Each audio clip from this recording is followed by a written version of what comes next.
Ce contenu est produit par Starter Productions et sponsorisé par Mining House. Je suis Bassekou Djabi, fondateur de Starter Productions, qui est l'une des branches du groupe Maison Djaber. Avec le poids de son histoire sur le dos, qui divise les concitoyens et est souvent source de conflits, la Guinée est un pays riche en ressources naturelles, considéré comme scandale géologique au vu des conditions de vie de sa population. Avec toujours pour souci d'impacter, à travers son activité, Starter Productions lance avec Bambo Girassi, ici en Guinée, pour vous éclairer sur des faits marquants de notre société. Comme on dit, celui qui ne connaît pas son histoire est condamné à la revivre.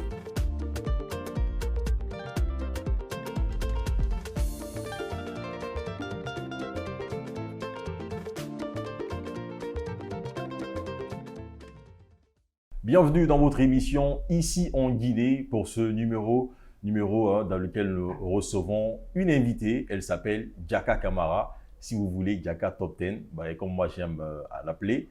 Elle est avec nous sur ce beau plateau. Il faut le dire, elle le reçoit chez elle, ici, dans ses propres studios. Diaka, bienvenue dans cette émission. Bienvenue, merci. Bienvenue en même temps parce qu'on est chez toi. Non, mais vous êtes chez vous. Et ici, l'objectif de CBC, justement, c'est de mettre en avant tout ce talent qu'on a dans ce pays, comme tu le sais. Donc, on est de la porte est toujours ouverte à tous ces créatifs qui ont toujours des idées plein dans la tête. Et des fois, on sait tous dans ce pays comment c'est difficile, pour faute de moyens, de pouvoir produire. Donc, vous êtes toujours les bienvenus chez nous. CBC Worldwide, on va en parler. On va parler de tes projets, on va parler de mannequin, on va parler de Top 10, on va parler de tes engagements sociaux, voilà, parce que tu milites pour les femmes. Et puis, on parlera également de ton parcours. C'est par ça d'ailleurs qu'on va commencer, Diaka. Parle-nous de toi, Diaka. Où est-ce que tu es né? Où est-ce que tu as grandi? Vous savez, je disais tantôt en off, j'ai horreur de me faire interviewer. Et toi, tu dois le savoir, parce que quand c'est toi qui poses les questions, c'est toujours différent que lorsque c'est toi qui dois répondre aux questions. Écoutez, moi, je suis née en Belgique. J'ai passé une partie de mon enfance ici et le reste aux États-Unis. J'ai fini le high school, qui est l'équivalent du collège ici. Et j'ai fait aussi l'université. J'ai fait l'université de Houston au Texas. J'ai gradué avec un bachelor en communication journalisme avec un minor en production audiovisuelle, d'où mon amour pour la prod. Et je suis revenue en 2011 parce que je me suis dit, j'avais toujours dit que j'allais, je sais qu'on ne dit pas revenir chez soi, mais j'avais toujours dit que j'allais revenir chez moi. Les États-Unis, c'était juste un stop c'était juste un stop dans ma vie. Et j'ai toujours gardé à l'esprit de revenir chez moi et de pouvoir vraiment contribuer à bâtir ou à développer mon pays à mon niveau. Et j'ai grandi dans un pays, les États-Unis, là où le patriotisme est au cœur de tout ce qu'ils font. Donc, c'est ce même sens du patriotisme qui a été instillé en moi. Donc, je me suis dit, pourquoi ne pas retourner en Guinée et évoluer dans l'audiovisuel, la communication, et voir comment on peut changer les choses. Parce que ce que les gens ne savent pas, c'est que la communication, c'est du storytelling. Et donc, à travers le storytelling, on arrive à changer. Storytelling, tu peux nous expliquer? Storytelling, c'est-à-dire on raconte des histoires. C'est-à-dire la com, même que ce soit un produit que tu es en train de mettre en vente, ou bien que ce soit une campagne que tu es en train de développer pour une cause sociale, c'est une histoire que tu racontes. C'est pour ça qu'on dit que c'est du storytelling. D'accord. Par exemple, si on fait, je prends un exemple très simple, ce bic, je veux te vendre ce bic. Dans ma communication, je vais te dire que c'est le plus beau bic au monde. Que ce bic a écrit les plus belles histoires d'amour à travers le monde. Donc, c'est ça le storytelling. Et donc, j'ai débuté en 2011 en Guinée. CBC est né en 2011. Et l'objectif de CBC, c'était vraiment de valoriser, comme j'ai dit, la Guinée, mais à tous les niveaux. D'accord. Avant de parler des projets réalisés par CBC, on va d'abord parler de ton parcours, si on peut le dire comme ça, aux États-Unis. Est-ce que tu es parti pour aller simplement faire tes études ou bien tu avais des parents là-bas oui, je suis juste partie pour faire mes études. Et ça aussi à contre-cœur. Tous mes amis étaient là. Mes repères, c'était là. Je connaissais personne. Je parlais même pas anglais quand je partais aux États-Unis. Donc, je me suis dit non. Tu ne voulais pas quitter la Guinée? Non. Wow. Non. Ma maman vous le dira, mais ça a été les menaces. Après, mon blague, ils m'ont dit non, tu vas aller en vacances. Juste, il y a ton oncle qui est là-bas, parce qu'il y avait l'oncle de ma maman qui était là-bas. Il veut te voir, ça fait longtemps, et après, tu vas revenir. On m'a blagué. J'étais jeune. Donc, je suis partie. C'est une fois que je suis arrivée qu'on m'a dit que je ne revenais pas. Mais Où est-ce que tu regardes ça aujourd'hui? Bon, non. Mais à l'âge là, mais j'ai pleuré. J'ai même fait la grève de la faim. Wow. Pour vous dire, je dis non, je dis que il faut que je revienne en Guinée. Et donc, même quand je me suis habituée, je me suis jamais dit j'allais vivre là-bas. Ça n'a jamais été un objectif pour moi. Donc, je me suis formée, j'ai travaillé et j'ai appris beaucoup. C'est un pays qui t'apprend beaucoup. Et au point que j'ai même oublié le français. Donc, quand je suis revenue en Guinée, et j'étais obligée de réapprendre le français. Et jusqu'à aujourd'hui, je suis en train d'apprendre le français parce que j'ai complètement zappé le français. Donc, parce qu'il y a les gens qui pensent que quand tu parles franglais ou bien tu fais des fautes, tu le fais exprès. Non. Et là, je suis même fière de moi. Non, je suis même fière de moi parce que je trouve que mon français s'est beaucoup amélioré. Okay. Ah ouais, là. Ah ben, je peux même chorbi, hein. Ça se voit déjà. Tu vois, hein, je peux rouler les airs. Tu vois ce que parce qu'ici aussi, on pense que quand tu roules les airs, tu parles français. Alors que ça n'a rien à voir. Bref. Super. Du coup, tu as fait la communication, tu as aussi fait le journalisme. J'ai fait le journalisme fait partie de la com. Okay. Aux États-Unis, le système est différent. Quand tu étudies la communication, dans la communication, tu as le marketing, tu as la publicité, ce qu'on appelle advertising, tu as les relations publiques et tu as le journalisme. Okay. Donc moi, j'ai étudié le journalisme qui fait partie du programme de communication. Okay. Du coup, c'est quoi? Est-ce que le journalisme, parce que quand on te voit dans tes émissions, on sent quand même qu'il y a de la passion en fait. Est-ce que le journalisme, la passion est née de quelque part ou plutôt tu t'es juste dit « Ok, je vais aller m'essayer en journalisme et je viens faire des émissions ». Une petite anecdote, je voulais être archéologue à l'université. Ça, c'est aux États-Unis ou bien quand tu étais en Guinée déjà? Aux États-Unis. Okay. Je voulais étudier l'archéologie parce que je voulais être archéologue. Okay. J'ai toujours été fascinée par l'histoire. J'aime beaucoup lire. J'aime découvrir les cultures, les traditions et d'autres pays. Donc, je voulais être archéologue. Je me suis dit, je vais aller en expédition. Peut-être c'est moi qui vais trouver le sarcophage de Cléopâtre qu'on n'a pas retrouvé jusqu'aujourd'hui. Ça tombe. Donc, j'avais ces ambitions.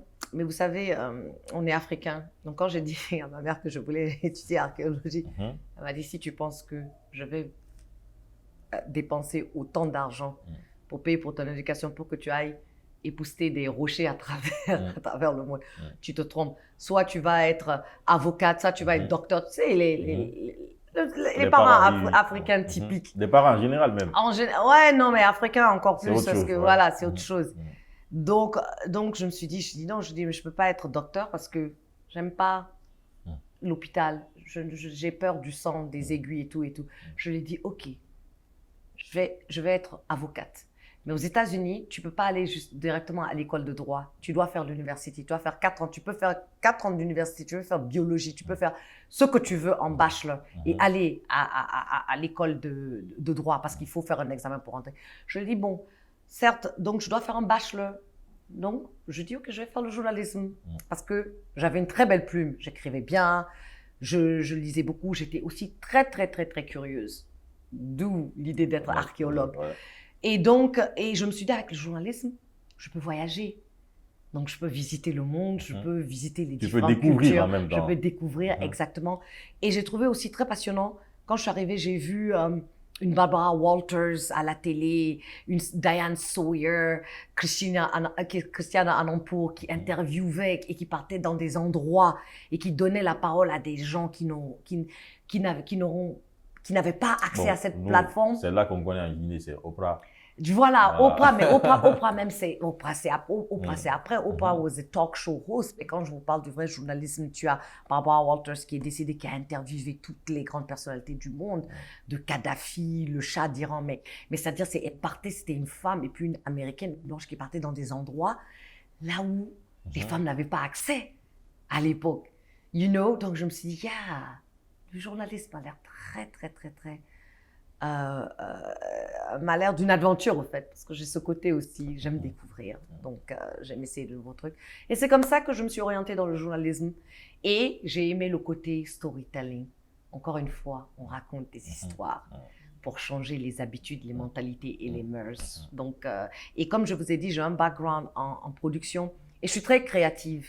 Donc, les idées ne me manquent pas. Donc, je me suis dit que vraiment, journaliste, c'était une bonne option, à défaut d'être archéologue. D'accord. Est-ce qu'en vivant aux États-Unis, il y avait une proximité avec les Guinéens des États-Unis? Parce qu'on sait qu'en Europe, par exemple, quand on prend la France, généralement, les Guinéens, ils vont beaucoup en France. Il y a une proximité entre Guinéens. Est-ce que tu as eu à côtoyer la communauté guinéenne aux États-Unis? Oui. Et comment est-ce qu'elle vit, en fait, aux États-Unis? Oui, bien sûr. À Houston, il y a une très grande communauté guinéenne. Et je me suis même retrouvée avec, par exemple, le DG de la SONAP, Doumbouya. C'est mon ami d'enfance. On a fait Sainte-Marie ici. L'actuel DG de la SONAP, on a fait Sainte-Marie ensemble. On s'est retrouvés à Houston. Mais j'espère qu'il va sponsoriser l'émission à cause de ça. Voilà, donc oui, non, on était très soudés, vraiment, et vous savez, c'est les États-Unis, chacun a sa vie, c'est le travail, la vie est organisée au fait. Donc, mais on se retrouvait tout le temps pour les temps de baptême, de mariage, ou des fois même des pique-niques pour les fêtes comme le 14 juillet, des fêtes célèbres comme ça, quoi. Mais sinon, oui, non, une très bonne communauté qui est bien installée, qui vit bien, et qui ont tous... de bons boulots. Par exemple, moi, ma grande sœur, elle est la head nurse de MD Anderson. MD Anderson, c'est le plus grand hôpital de recherche de cancer au monde. Okay. Et la chef des infirmières, c'est ma grande sœur. Donc, une Guinéenne, une Guinéenne, ouais, exactement, qui gère un staff de 350 infirmières. Donc, voilà. Mais est-ce que tu penses qu'il y a une différence parce qu'on va parler de tout, hein. Est-ce que parce que, en fait, de loin, quand on te voit, on se dit peut-être qu'elle est née aux États-Unis. Elle a grandi aux États-Unis. Elle a fait tout son parcours aux États-Unis. Je suis quand même étonné que tu me dises que tu es née en Belgique. Ouais. Après, tu as fait une partie de tes études de collège ici. Yeah. Pour l'université, tu es parti aux États-Unis. Non. J'ai fait la maternelle jusqu'au primaire ici. J'ai fait jusqu'en 10e année. Donc, j'ai fini mon collège. J'ai fini mon collège aux États-Unis. Okay. Le lycée et tout ça, j'ai fait aux États-Unis. Donc, j'ai fait la fin du collège, le lycée et l'université aux États-Unis. Et quand tu fais tout ce parcours à ton retour, est-ce que tu penses qu'il y avait des difficultés pour t'intégrer? Dans le milieu déjà, en fait, que tu... Vous savez, non. Moi, tu peux m'amener dans la brousse comme tu peux m'amener dans un 5 étoiles. Je suis comme je suis. Donc, je suis très ouverte.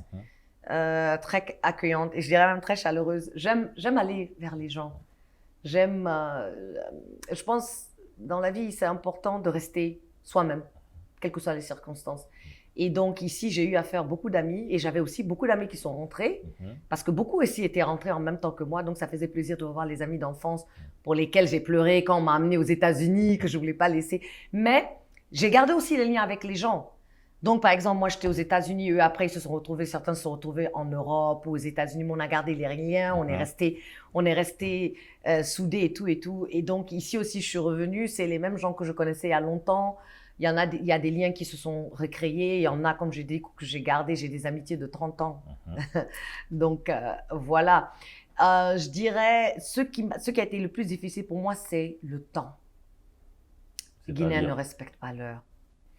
Et moi, j'ai grandi dans un pays là où le temps, c'est l'heure.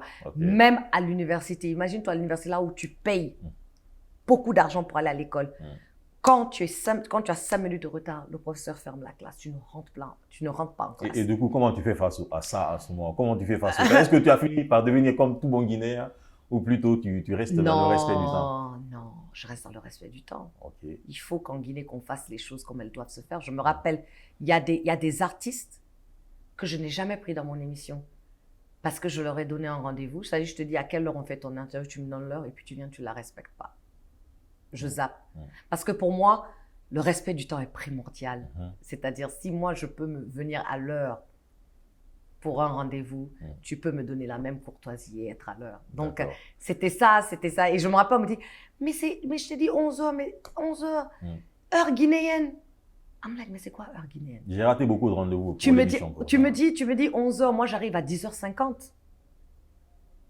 Donc quand tu me dis 11h pensant que je vais être là à 13h, c'est se tromper. Voilà, donc... Alors en 2011, tu crées l'entreprise, si je ne raconte pas n'importe quoi, CBC. CBC Worldwide. Voilà, et dis-nous, c'est quoi CBC?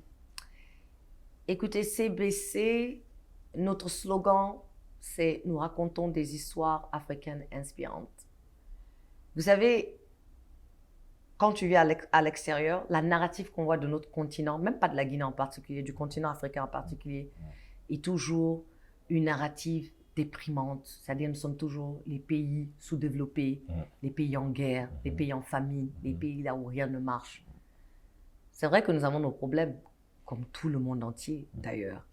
Mais nous avons aussi des choses extraordinaires sur le continent. Nous avons des innovations extraordinaires, nous avons des talents extraordinaires.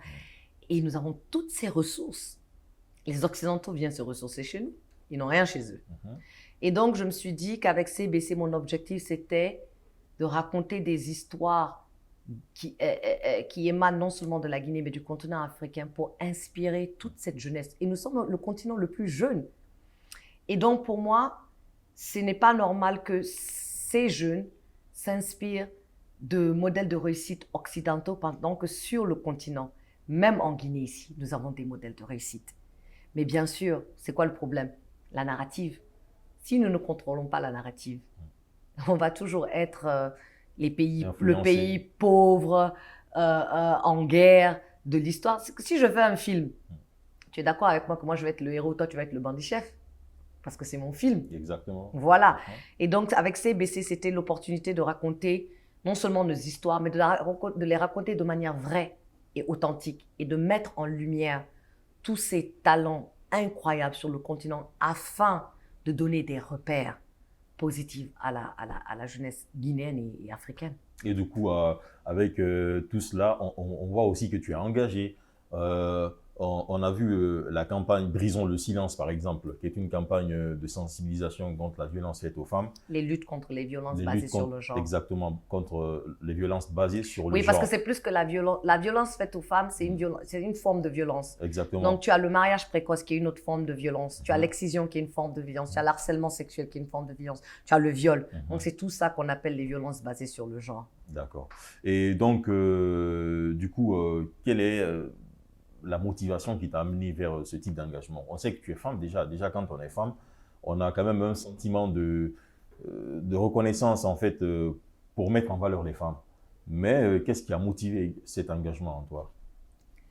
En fait, je voulais, vous savez, je dis toujours, il y a de vrais modèles de réussite dans ce pays, des gens qui ne sont allés nulle part, mais qui se sont faits et qui se sont formés et qui se sont forgés dans ce pays.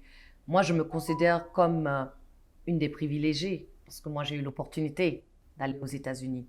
Mais ce n'est pas donné à tout le monde. On est là, on est en train de parler, ça va trouver que dans un village, quelque part à Koundara, il y a une jeune fille extraordinaire, intelligente, mais qui n'aura pas l'opportunité que moi j'ai eue. Donc, mon objectif, c'était vraiment de contribuer à cela. Et il ne faut pas oublier que la société guinéenne est comprise de 52% de femmes. Et ces 52% sont marginalisés. Et comme je vous ai dit tantôt, je suis revenue pour contribuer au développement de mon pays. On ne pourra jamais développer la Guinée tant que les femmes seront marginalisées et brimées dans ce pays. Donc si on veut voir une Guinée développée, unie et prospère, il faut investir dans les femmes. Il faut éradiquer les violences basées sur le genre qui sont utilisées dans des sociétés qui sont malheureusement patriarcales pour contrôler la femme. Il faut rendre à sa femme la place qu'elle mérite dans la société. Et donc, c'est à cause de tout cela que je me suis investie pour pouvoir donner vraiment des opportunités à toutes ces jeunes filles, à toutes ces femmes, des opportunités que, malheureusement, des fois, elles n'ont pas, juste à cause des circonstances. Et donc, il y a JFK qui disait, l'ancien président américain, « To whom much is given, much is expected ». Donc, à qui, je ne sais pas comment on dit ça en français, c'est-à-dire quand toi tu as eu le privilège d'avoir une certaine vie, c'est ton devoir de rendre à la société, comme tu peux. C'est qu'il y a un engagement d'ailleurs très très noble et très salutaire. Et peut-être que je ne vais pas pouvoir citer tout ce que tu fais en fait comme action, mais je sais qu'il y en a beaucoup. Quelle est cette autre action que tu mènes peut-être dans l'ombre qui n'est pas forcément en lumière ou qu'on n'en parle pas forcément? J'ai vu beaucoup de comment on appelle, de posters affichés dans les couloirs du studio. Oui, dans les couloirs de CBC, ça, c'est quelques-unes des réalisations de CBC parce que je suis la CEO de CBC, Worldwide Communication Production Company, mais je suis aussi la présidente de la Fondation Diaka Camara pour l'éducation. Et à travers la fondation, hormis la violence basée sur le genre, parce que vous savez, tout est une question d'éducation. Pour changer les mœurs, il faut éduquer les gens. Et donc, on est en train de créer, on a un projet qui s'appelle Une école, une bibliothèque. Et à travers ce projet, on est en train de créer des bibliothèques dans les écoles privées, publiques, autant pour moi, mais dans les milieux très pauvres, défavorisés. Et donc, dans le projet, nous avons décidé de faire, on commence par le Grand Conakry pour faire 15 bibliothèques à raison de 3 par commune, primaire, lycée et collège, dans toutes les 5 communes. On a commencé par le lycée 2 octobre, qu'on a réussi à faire grâce à tous les partenaires. Là, on va faire le collège Château d'Eau. Et ensuite, on va faire l'école primaire des sourds et muets de Kaloum. Là, on aura bouclé la boucle de Kaloum et on passera à la prochaine commune. Voilà, bon, il y a beaucoup de choses aussi. Donc voilà. déjà, en parlant également, on va revenir sur les médias et ton métier de journalisme. Félicitations déjà pour le prix d'honneur au Media Award. Ouais, ça me va droit au cœur. Ça fait quoi? Ça me fait plaisir parce que c'est un prix qui a été décerné par mes confrères. C'est des gens du métier, donc c'est des gens qui connaissent le métier, ils connaissent la valeur du métier, ils connaissent ce qui va avec. Donc, vraiment, c'est un très, très, très, très, très grand honneur pour moi. Et j'étais en compagnie aussi de Aya Diawara. Et puis, je pense, le troisième, c'était, j'ai oublié, il y avait un autre, un monsieur, je ne sais pas si c'est Justin Morel, entre autres. En tout cas, j'étais en très bonne compagnie. Donc, vraiment, j'étais ravie. Franchement, et très honorée. D'accord. Vraiment. Allez, on va revenir aux émissions de Diaka. On va parler de Mannequin.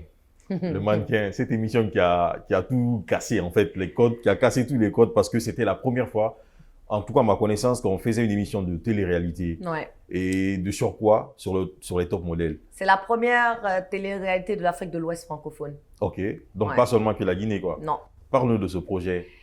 Écoutez, le Mannequin est basé sur American Next Top Model, qui était une de mes émissions préférées. Que je me rappelle que quand Tyra Banks était en train de la faire aux États-Unis, je me suis dit non, mais en Guinée, cette émission, parce que d'abord, les mannequins, Katouchanian, je dis toujours aux gens, Katouchanian n'est pas l'exception, Katouchanian, c'est la règle. Des Katouchanian, il y en a plein en Guinée. Et j'ai pensé aussi au paysage, à la culture. Je dis, nous avons un potentiel touristique extraordinaire et tellement de choses à montrer au monde. Et donc, il m'a fallu 8 ans pour produire le Mannequin. Wow. Yeah, 2011 à 2018. Est-ce que ça a donné le résultat escompté? Oui. Les gens, d'abord, je vous explique. Mon objectif à travers le Mannequin, c'est de valoriser la Guinée. On a vu les photos. Et de valoriser la femme guinéenne et d'autonomiser la femme guinéenne. Je voulais dire à ces jeunes filles, vous avez un rêve, vous voulez être mannequin. Il n'y a pas de problème. Moi, je vais vous donner la possibilité de réaliser ce rêve. Mais il faudra travailler dur. Et je voulais changer cette connotation que les gens avaient du mannequinat. Alors que le mannequinat, c'est un métier très dur. C'est comme les concours de beauté. N'est pas Miss qui le veut. Mais ici, par exemple, ces mannequins le font à l'improviste. Mais c'est parce qu'ils n'ont pas un cadre. Par exemple, nous, dans le Mannequin, on a envoyé des professionnels pour travailler avec elles, pour leur montrer c'était quoi. À la saison 1, quand on a fait le pré-casting, j'ai dit aux filles, vous avez la permission de vos parents? Ils disent oui. Je dis, ok, tant mieux, on va les appeler. Je dis, parce qu'à la fin de la journée, nous sommes africains. Sans la bénédiction de nos parents, on n'ira nulle part. Donc, on a appelé. Il y en a qui ne savaient même pas que leur fille était venue au casting. Il y a des filles qu'on était obligés de laisser partir parce que les parents disent non, le mannequinat, nous, on n'est pas trop chaudes. Et il y en a qui ont accepté de me confier leur fille à cause de ma réputation. Ils disent, on voit ce que vous faites, il n'y a pas de problème. Mais saison de devinez quoi?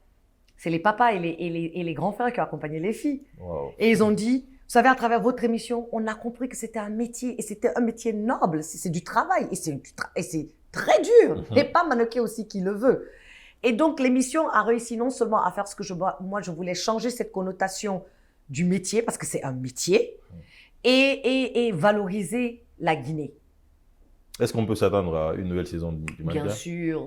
Oui, en fait, après, il y a eu Ou bien Covid. Ça va prendre 11 ans de préparation Non, aussi. il y a eu Covid. C'est pour ça qu'on avait suspendu avec les trucs de voyager.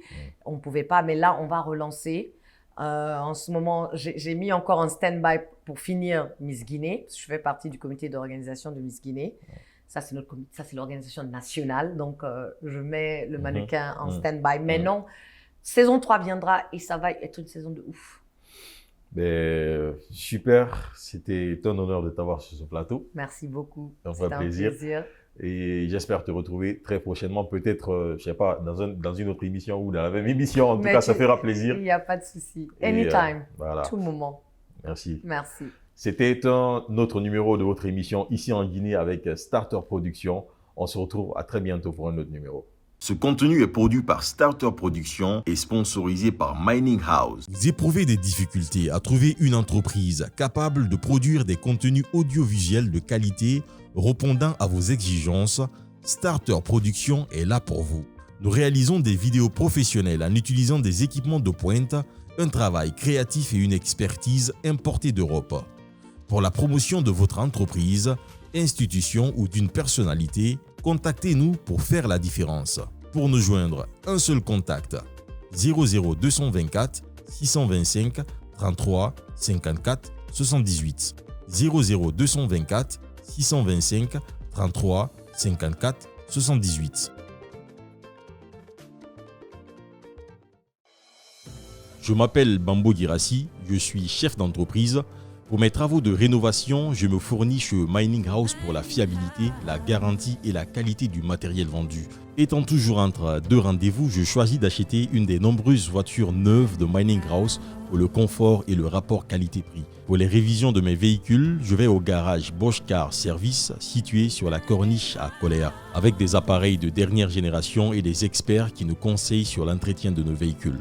En fin de journée, je passe voir l'évolution de mon chantier qui finira dans les temps impartis comme me l'a promis M. Ba, ingénieur génie civil à Mining House. Vous voulez faire des investissements sûrs et mener à bien vos projets sereinement, choisissez Mining House.